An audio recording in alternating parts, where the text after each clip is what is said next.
Kofi Annan peace plan for Syria bound to fail? Why seaside towns love bank holidays and some? Two giant sections of aircraft carrier joined together? And Obama's Facebook page flooded with Egypt protest messages. Good evening. The leader of the Rebel Free Syrian Army FSA said a peace plan put forward by the international mediator Kofi Annan was bound to fail because Syria's government would not implement it. Riyad al-Assad added his group had not been asked to deliver written guarantees to end the violence in Syria, apparently contradicting Damascus, which on Sunday said it had demanded the written pledge as a condition for the withdrawal of its troops.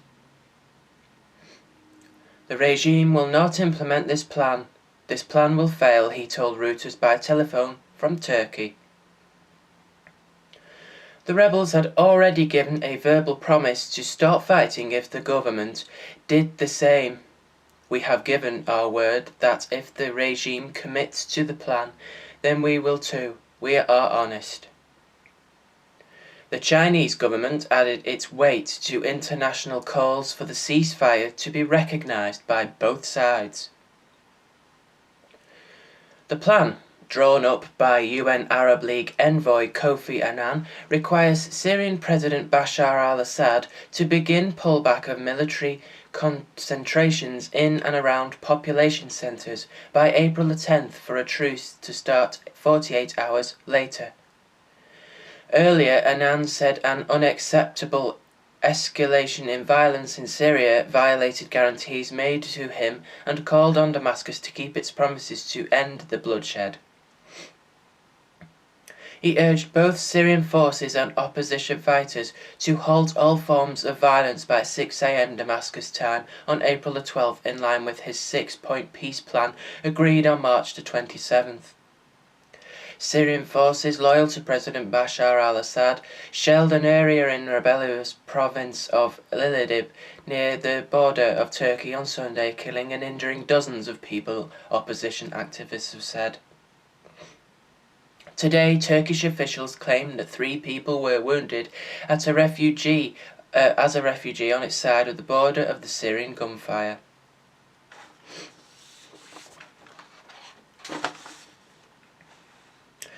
The sun shining, hundreds of people crowding the long golden beach. Shops and arcades filled by throngs of happy day trippers and holiday makers.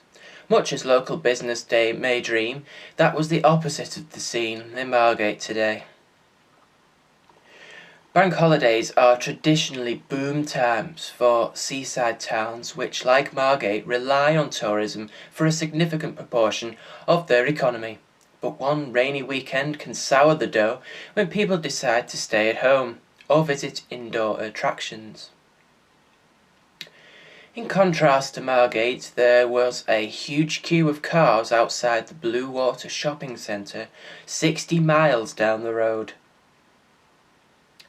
While rain may be bad for Margate, bank holidays are, in general, good for those areas and businesses which rely on tourism. But they are a small part of the economy overall. According to the Centre of Economic and Business Research, CEBR, just 15% of businesses do well out of bank holidays. Compare that with the 45% of the economy which the CEBR says suffers from the shutdowns. According to Douglas McWilliams from the CEBR, the 2 Easter bank holidays alone will have cost the economy the £4.7 billion. England and Wales normally have a total of 8 bank holidays. That adds up to an annual cost of £19 billion, according to the researchers. And thanks to the Queen's Diamond Jubilee, there's an extra bank holiday this year. Although the CEBR points out that stronger economies generally have fewer bank holidays, it doesn't want to scrap them altogether. Instead, it wants them better spread out. At the moment, they are concentrated around spring and early summer, as well as around Christmas and New Year. The researchers say that the concentration is bad for the economy as it leads to peaks and troughs across the year. Of course, some defend bank holidays, pointing out it's a chance for families to spend time together, and when people aren't working, they are usually giving the economy a bit of a boost. Often, that money is being spent in places that, just like Margate, could really do with a bit of extra cash. Unless, of course, it's raining.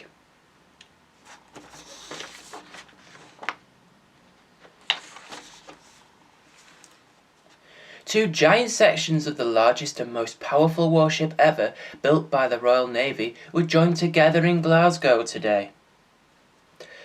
The aircraft carrier HMS Queen Elizabeth will join the fleet in 2016. Another carrier, HMS Prince of Wales, has also commissioned and will join the fleet later.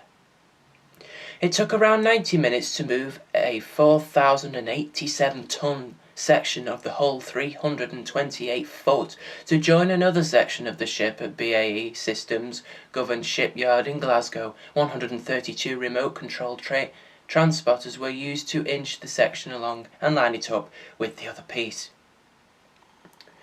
Engineers will now spend the next week ensuring that the sections are perfectly aligned before welding them together into a 263-foot long, 11,500-ton hull. Project Director Stephen Carroll said these ships will be the flagships for the nation for years to come. The sections in Glasgow will house 2 engine rooms, a medical area, and accommodation. In the autumn, they will be transported to Rosyth in Fife to join up with the other sections of the ship which have been constructed in Portsmouth. 14,000 people are working on the project across the UK. Each of the carriers will be utilised by all 3 sectors of the armed forces and will provide a 4-acre operating base which can be deployed worldwide and will be able to be used in battle and to provide humanitarian aid and disaster relief. And finally, President Barack Obama's Facebook page has been bombarded with comments from supporters of a barred Egyptian presidential candidate.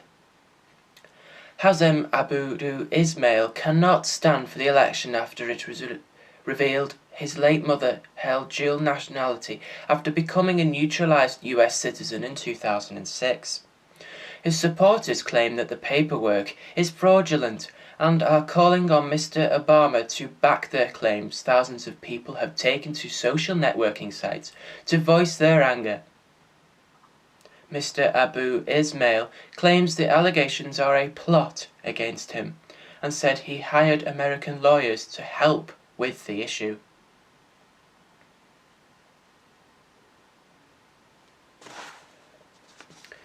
That's it from me. You can join me again for the late news at 11. Bye bye.